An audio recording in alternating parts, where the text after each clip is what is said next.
Look up from the roiling front lines of the Blood War in Avernus, and you would see Zariel's floating fortresses. Huge basalt blades gliding through the sky, her fortresses are intimidating even without thinking about the hellish machinations going on within. Elsewhere in Avernus there is another floating habitat that hopes to escape Zariel's gaze. And yet it's far from timid both in appearance and its inhabitants. The moving mansion commands its own garish grandeur and, considering its infernal surroundings, has a rather deceptive name: the House of Hope. This is no place of respite. In fact, the House of Hope is the base of operations of the devil Raphael. As the Cambian son of the Duke of Cania, Mephistopheles, Raphael is basically a nepo baby. By merely being born to the right father, he was ascended in the devil's rank and file. The House of Hope is best understood as a petty rebellion against said father. The House of Hope is a reflection of its master. Luxury and suffering on top, and unbeautified cruelty below, where one can find hope imprisoned. Inside the House of Hope, Raphael has done whatever he could to expunge the chaos of the material plane. Tav's world doesn't have rules the way the 9 hells of the astral realm does. Down in the hells, contracts are rigidly enforced, the price of breaking them being your soul. Devils know how dangerous it is to piss someone off like Raphael because the social hierarchy is bound to their biology, but on the material plane, mortals aren't afraid to try and find a way to either bend or break rules. Raphael cannot stand this. Raphael's obsession with rules reflects his Cambian nature. His tolerance is brittle and it snaps easily. Unlike his father, Raphael doesn't have the wisdom required to develop a long fuse. The second someone breaks the rules in his house, he strikes to eliminate them. This is the fate Tav suffers. Or Raphael suffers if you come out of the encounter right. Raphael's failure to account for mortals being wheeler-dealers who will always try to bend the terms of their contract because of their irritating tendency to hope and wonder is what would eventually result in his downfall. But in this video I'm talking about the House of Hope. Raphael's character analysis is a topic for another video. The House of Hope was probably intended to be the polar opposite of Mephistopheles' home realm of Cania. Cania is an icy wasteland where creatures survive mere seconds before being frozen to death. Mephistopheles, hoarder of knowledge, is always chasing the next innovation. He conducts experiments in the frigid wasteland, courts wizards tempted by forbidden knowledge, and does not tolerate his focus being disturbed. Mephistopheles doesn't lose himself in his research, he finds himself in it, and according to Mordenkainen's Tome of Foes, he hates distraction so much that he will sometimes carry out an execution simply because he suspects a devil was about to do something that would annoy him. In contrast, his son is all about pleasure and frippery. Where Mephistopheles makes no secrets about his intellectual pursuits, Raphael dresses up his debtors, house, and speech to distract from his true intent. Everything inside the House of Hope is a performance. Haarlep is there to distract Raphael, the eternal debtors are puppeteered by Raphael. Even in the archive, relics which Raphael should have locked away deep inside of a vault are on display to flaunt their master's deeds. The marble, gold, and polished wood is a distraction from Avernus's belching sulphur and the screaming river Styx. Only Hope chained down below is honest, but that honesty is hampered by her literally tortured mind. The House of Hope shows us how Raphael sees himself. Not only in its architecture and inhabitants, but also in the portrait that's in pride of place above the fireplace, Raphael in all of his glory. A fair bit of that glory is flattering on the behalf of the painter, though. The portrait is not an accurate depiction of Raphael even when he's in his Cambian form. His flesh blends into finery as if luxury is a core part of his being. His skin is smoother, his features more cohesive, he has claws, and, of course, he is looking down upon the viewer. The entire portrait serves to show Raphael as he wishes to be perceived, and you can say exactly the same for the rest of the House of Hope. DevNotes reveal 2 alternate descriptions for the portrait. The first one reads, "Strangely stiff and symmetrical in construction, this image has an old-fashioned feel, as if Raphael commissioned something more flattering and the artist refused through a brave, bright protest." And the second reads, "Clawed hands and twisted feet seem almost avian here, Raphael's wings hideously displaced in a diagonal, suggesting the same fury scorching up from below him and the visceral red colouring atop his staff." Neither of these descriptions act like this is a realistic portrayal of the Cambion. Like portraiture in centuries past in our world, this portrait of Raphael has an ulterior motive. He's trying to control how he's perceived. Look inside Raphael's notes on Tav's adventuring party and he's clearly painting the picture, or writing the play, of which he is the director. He sees Tav and their companions as actors in his play, which he likes to think he has control over. The first time Tav meets Raphael, he introduces himself with a nursery rhyme. Instead of likening himself to the cat or the mouse in the rhyme, he is the fox, a player outside of the lullaby's narrative, waiting until it's time to strike. In this metaphor, obviously, Raphael sees himself as the cunning fox, but really, it shows that Raphael is taking part in this play, just like Tav. His fondness for theatrical metaphors and similes has extended to his warlock Corilla, who remarks to Tav upon being discovered in the archive that she's just there to watch the story unfold. It's no surprise that Raphael's influence has altered those in his service, of course. This is, predictably, exactly what he wants, because the more people act like him, the more predictable they are. Raphael's dealings take him all around Toril. One of the rooms in the House of Hope is the grandiose Chamber of Egress, which contains portals leading to his main hunting grounds. These are, with the one exception of his father's realm, high population cities of commerce and trade, the best chance for him to grab someone who wants to do a dirty deal. He couldn't just call this place the Portal Room, he had to call it the Chamber of Egress, which, translated into normal person speak, literally means the room of coming and going. It's like he just threw a thesaurus at it when he was trying to come up with a name, and honestly, this completely tracks for him. The portals lead to Menzoberranzan, City of Spiders, Luskan, the Pirate City, Mephistar, his father's castle, Waterdeep, the City of Splendours, Neverwinter, the Jewel of the North, Athkatla, the City of Coin, and of course, Baldur's Gate. According to Hope, only Raphael can access these portals, so they provide a double function. Not only are they a quick way for him to get to the main cities where he snatches people from, but they also provide a bit of a they also taunt the debtors in his House of Hope, as their passage home is just a portal away.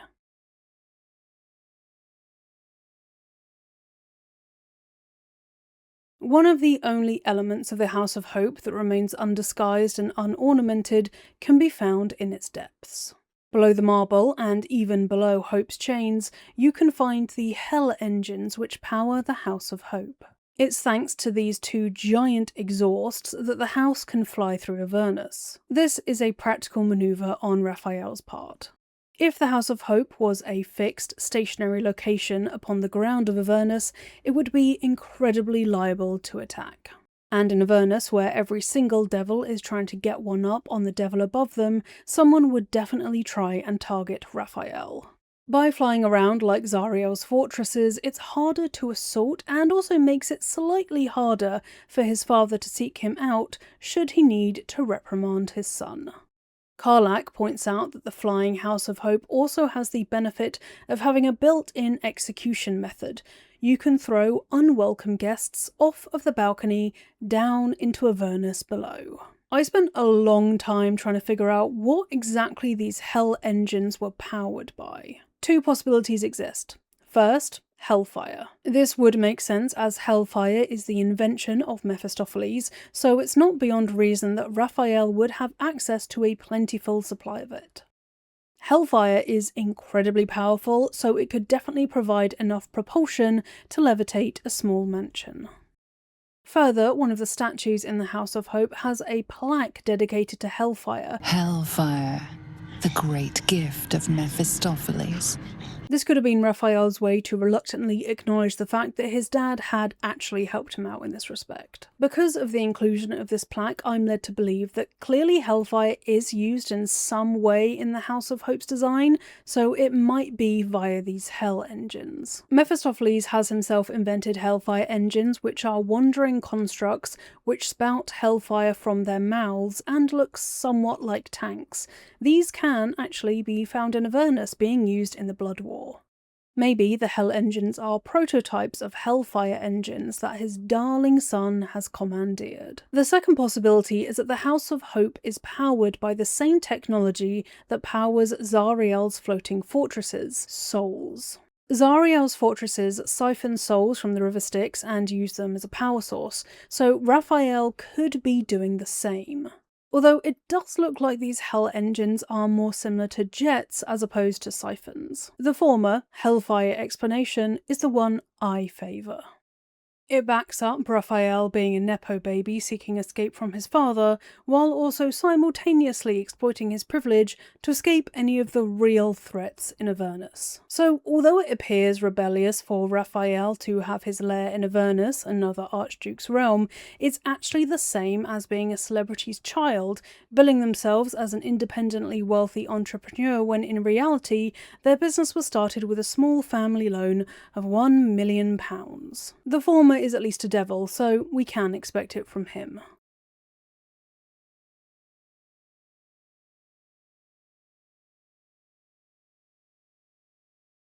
Most of the House of Hope's inhabitants are permanent boarders.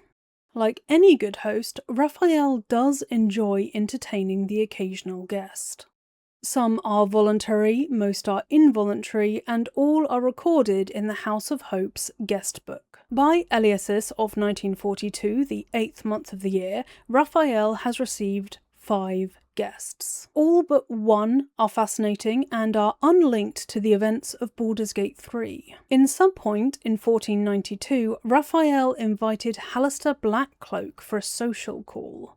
Halaster is otherwise known as the Mad Mage and is referenced in one sentence of Baldur's Gate 3 in the description for the knife of the Undermounting King. The description reads, "Snatched from the realm of the mad wizard Halaster Blackcloak, this knife became a prized keepsake of a Duragar king." Gale makes reference to a Halaster who is taking care of his friend Tara the Tressim, but I really hope this isn't the same Halaster. Mainly because Halaster is supposed to be dead. Halaster Blackcloak was the Mad Mage ruling the Undermountain.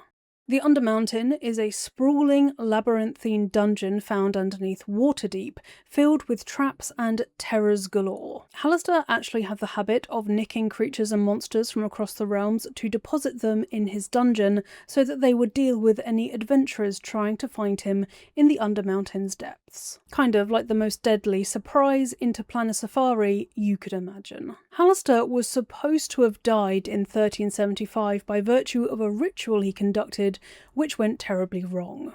According to the grand history of the realms, an earthquake struck Waterdeep, and at the same time, citizens of Waterdeep experienced visions of Halaster Blackcloak, screaming while his eyes blazed with rage, sorrow, and swimming stars.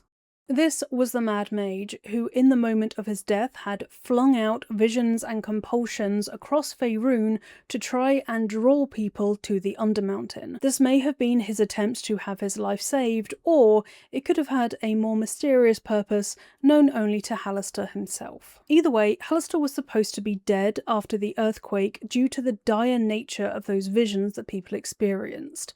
Needless to say, if he's visiting Raphael for a social call, he's not dead. This is yet to be ratified by any other Forgotten Realm sources, and if it's true, it's actually a pretty big deal. Whatever Raphael wanted with him, or he with Raphael, Hallister is the only visitor who is granted boudoir privileges. Maybe so he can soak in the rejuvenation pool and heal any damage done to him by the earthquake. Maybe so he can lay with Haarlep. Both would be ways for Raphael to butter him up, and only Raphael knows why. Involuntary guests to the House of Hope include Silvira Savicus, who was returned unharmed, the damned Thavius Krieg, and Sir Bluto Sans Pité. A heads up that I am about to drop some major spoilers for the Descent into Avernus campaign, so if you haven't played that and you want to, you should probably skip ahead to this timestamp. I'll give you a minute, so this is some buffer information. There is a bit of a timeline mess going on here. It appears that Larian has mixed up when Descent into Avernus and Baldur's Gate 3 actually took place. Baldur's Gate 3 was supposed to take place directly after Descent into Avernus, but it takes place in 1492, which is before the events of Descent into Avernus. This is impossible because the Tiefling refugees in the Emerald Grove have avoided being dragged into Avernus via the city of Elturel, so for the sake of sanity, I'm going to be acting under the logic that Descent into Avernus did indeed come to a close by the beginning of Baldur's Gate 3. This is the timeline I stick to for all of my lore videos, so when I eventually make one about the Elturel refugees, it will be sticking with that series of events. Moving on. Silvira is a significant NPC in Descent into Avernus. As an archmage, she's one of the most powerful sages in Candlekeep and specialises in the Outer Planes. She is the one who confirms that it was Thavius Krieg who damned Elturel to descend into Avernus, pledging the souls of all under the Companion's light to Zariel. I'll explain the Companion in just a bit. It's anyone's guess why Raphael would have wanted to speak with her, but she certainly didn't agree to the visit because she is listed under involuntary guests. Like Tav, she was probably abducted in the middle of something. I would assume that Raphael wanted to talk to Silvira to see if he could undermine Zariel somehow using Elturel, but drop any theories you have in the comments below. Thavius Krieg is the second involuntary visitor that Raphael brought to the House of Hope. Thavius was the ruler of Elturel, hailed as its survivor for summoning the Companion, which turned night into day and destroyed the vampires that were ravaging the city. In reality, the Companion was a planetar imprisoned by Zariel within a sphere, and in exchange for eliminating the vampires from the streets of Elturel, 50 years hence from the Companion appearing above the city, all of its souls would be sent down into Avernus. This was done via a pact that Thavius Krieg had the inhabitants of Elturel sign, which, unbeknownst to them, is what pledged their souls to be sent down into Avernus. Thavius is imprisoned in one of Zariel's floating fortresses by the events of Baldur's Gate 3. Upon being spirited into the Hells or killed, he reincarnated into an Amnizu, a type of greater devil, to serve under Zariel. Similarly to Silvira, I would wager that Raphael summoned Thavius Krieg to see if he could worm his way somehow onto Zariel's throne, but that is just my own theory. As both Thavius and Silvira are from Elturel, it's possible that Raphael sought counsel from them because he was trying to figure out where Duke Ulder Ravengard had gone. Ravengard was abducted by the Chosen Three shortly after returning from Elturel, and Raphael may have suspected that some grand plot was afoot. Lastly, we have Sir Bluto Sans Pité. This is an incredibly niche reference to a character mentioned once in passing in the campaign adventure Return to White Plume Mountain. Bluto is a fallen knight, and I have no idea why he would be summoned by Raphael. I figure that whoever from Larian wrote the guest book had played the campaign, and in true Boblin the Goblin fashion, the party took a shine to Bluto and he became their party mascot.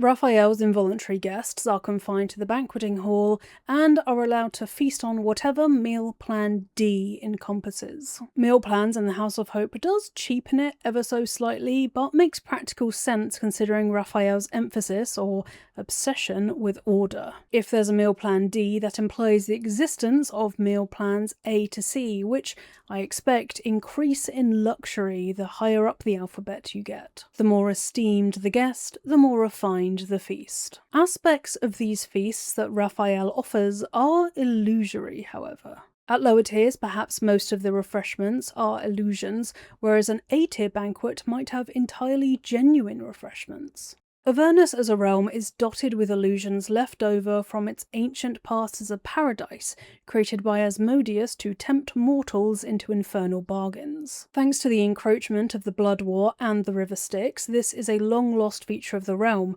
but occasionally those travelling through it will encounter wisps of what once was before they disappear into the ether. A stunning castle, a pocket of lush gardens, an intact filigreed vase. Yet another reason for Raphael potentially choosing Avernus as his base of operations, illusions may consequently come easier within its depths. Tav's second visit to the House of Hope reveals that the feast in the banqueting hall they were first presented with was actually no feast at all, but a pile of rotting food. Should Tav have gotten a chance to taste the food that they got from Raphael's table, they would have found that it tasted like all of the food in Avernus, of ash and bile. To sup on a delicious or even just purely palatable meal, one must travel to Infernal Rapture, a restaurant found in Avernus's travelling bazaar.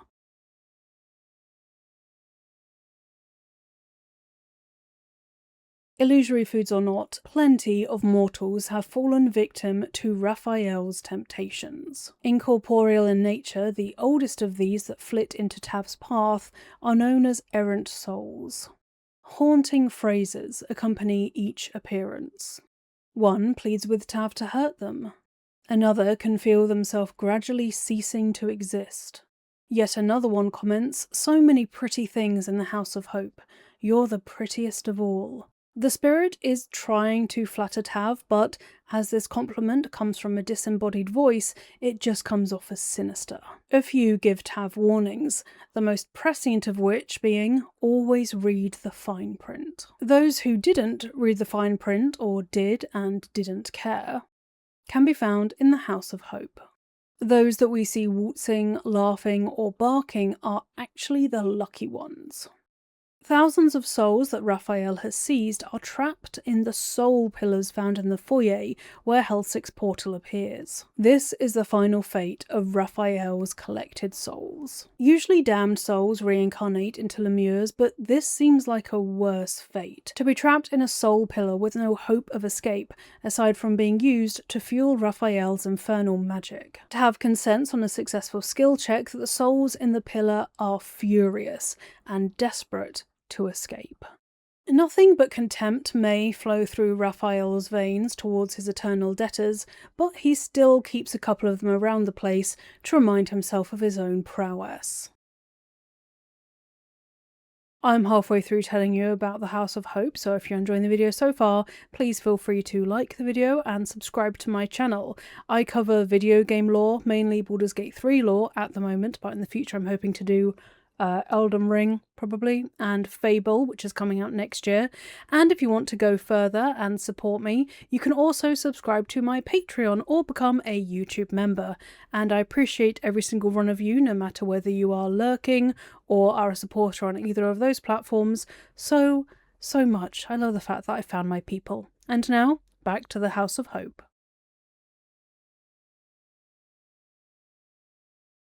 There's the Eternal Rat, an outlier that is not humanoid but a rodent.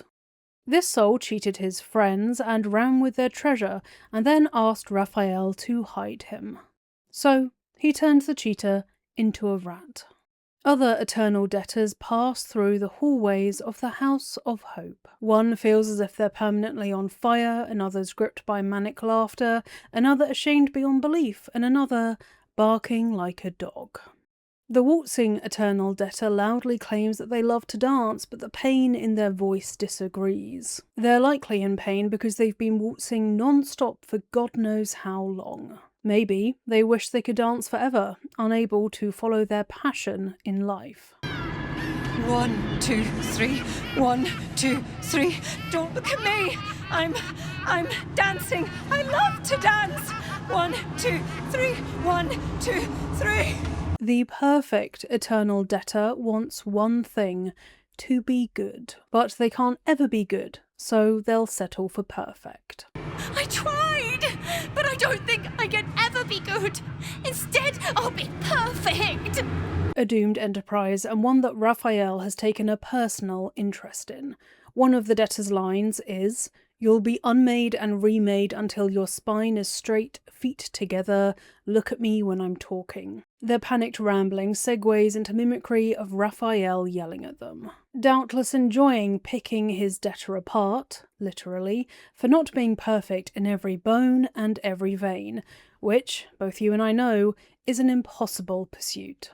The visionary eternal debtor wished to see what could not be seen, so Raphael turned their eyes inward in their sockets and plagued them with an insatiable curiosity.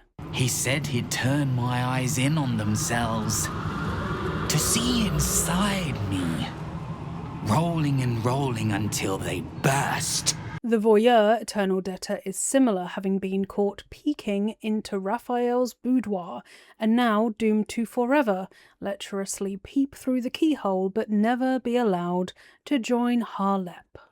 Considering the torment of their fellows, this is quite mild as far as punishment goes, honestly. Oh, I like to peep through the keyhole.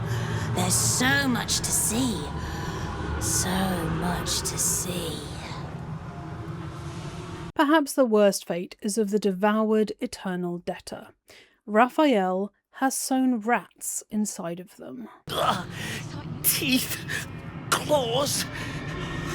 They want out. They want out of me. The unclean eternal debtor guards Raphael's chamber pot. Away! This is Raphael's chamber pot. His admirer, his protector. It is my one true beloved. And finally, the immortal eternal debtor wants nothing more than to die. Kill me. Kill me, please. One of the ways to release the debtors from their torment is to kill them, but to do so reincarnates them into vengeful imps, vengeful merrigans, or vengeful boars using a condition named Forever Indebted. The debt must be paid even in death, the condition's description reads. The luckier of the eternal debtors appear during Tav's fight with Raphael. These are vengeful cambions. Cambions are a mid-ranked devil, and the power granted to his eternal debtors is mitigated by the infatuation they have with Raphael. Their pupils dilate in devotion whenever Raphael is near, but at least in serving him in cambion form they have the freedom to move and fight at will, instead of being confined in hellish, spiralling behaviour. Their glee even breaks the slight meta of Baldur's Gate 3 as their portraits taunt the player. Not all of Raphael's debtors are miserable. A handful of errant souls can be heard to say things such as, "I am air, I am light, I am free," or "I deserve this, thank you." The infernal mason in the banqueting hall still serves Raphael hundreds of years after their death, and this, in fact, is Morfred, the grand mason who built Moonrise Towers. If Tav tells him Ketheric is dead and Wraithwyn is slowly healing, he feels happy for the first time in centuries.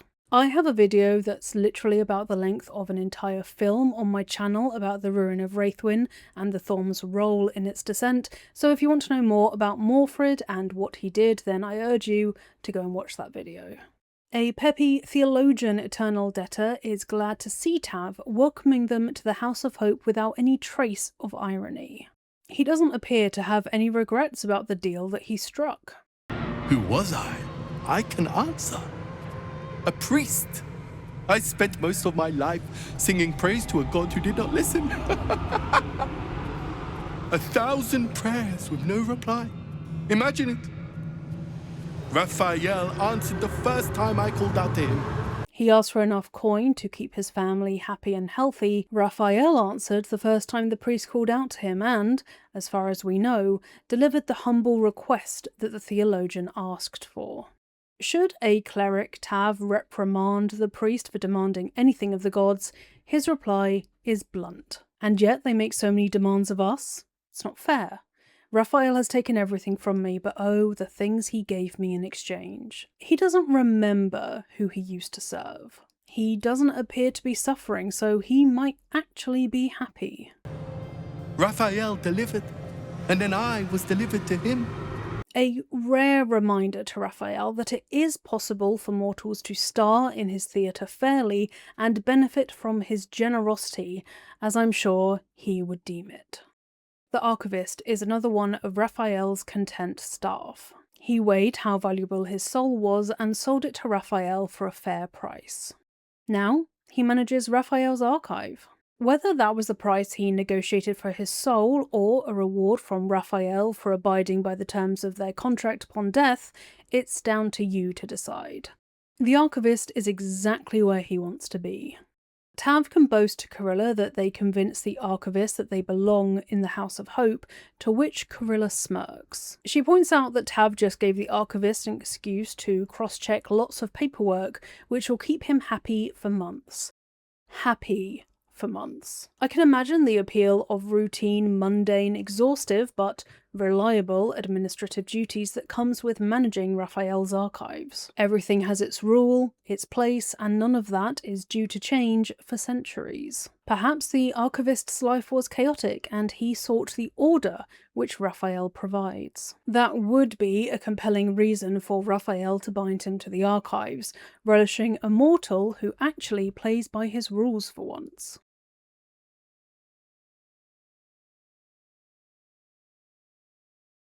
Haarlep is an anomaly in the House of Hope.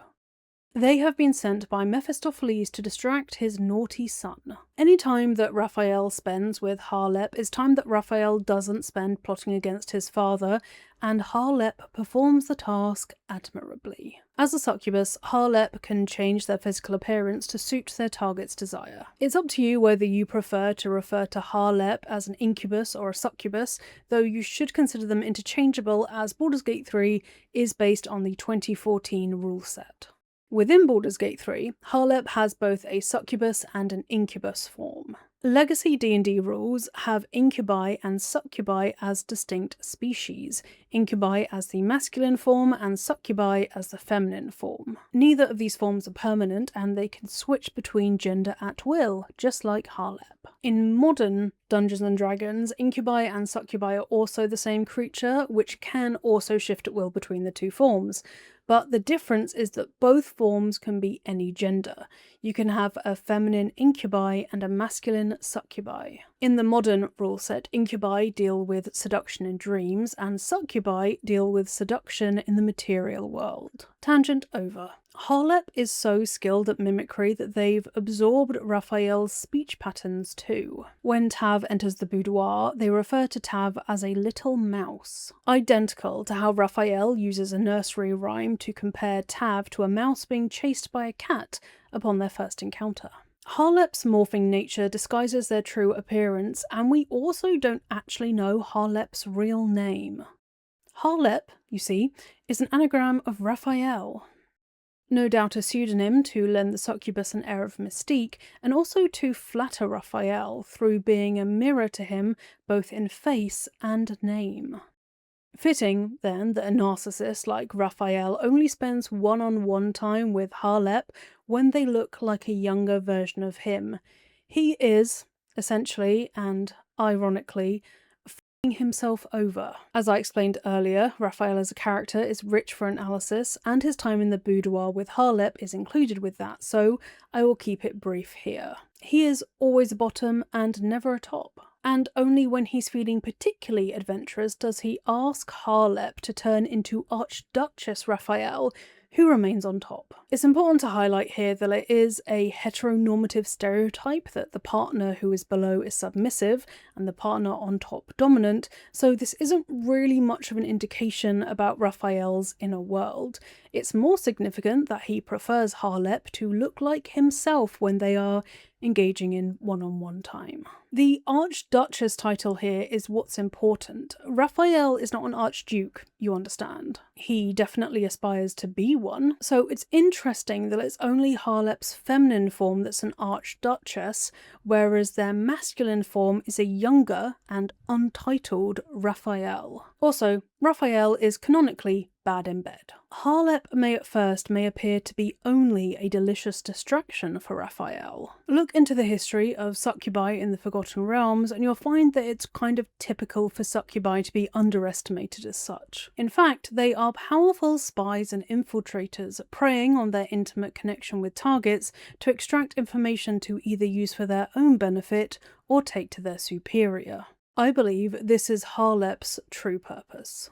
They're keeping an eye on Raphael and feeding back to Mephistopheles how his quest for the crown of Carsus is going. Having been stolen from Mephistopheles' vaults, it's understandable that the Archduke should take an interest in how his son's hunt for his treasure is going, especially as it could allow his son to usurp him, along with every other Archduke and Archduchess in the Nine Hells.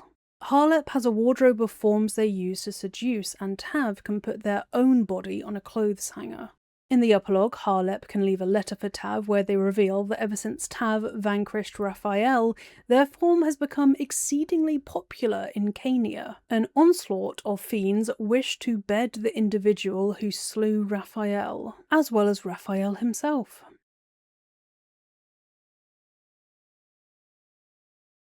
Underneath the banqueting hall is somewhere that even errant souls don't wander.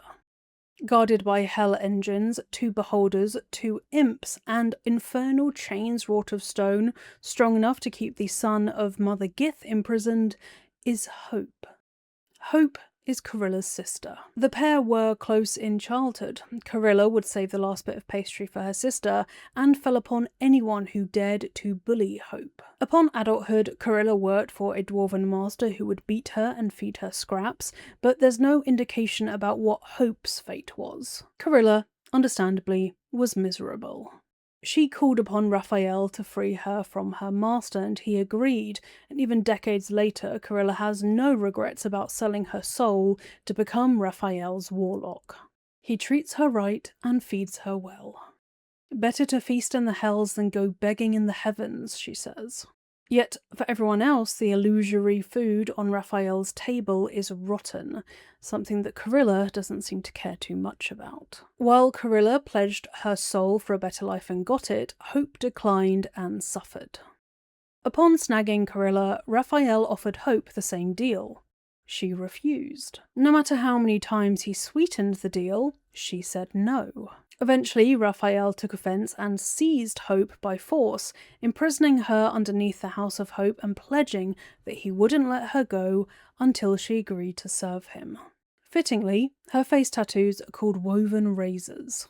Probably literal, if Raphael applied them to her. To Raphael's gradual astonishment, Hope endured more than anyone under his torment had. Even when he flayed her skin, hung an amulet around her neck that tortured her with nightmares made real, and put gnawing teeth in her arteries, she didn't relent.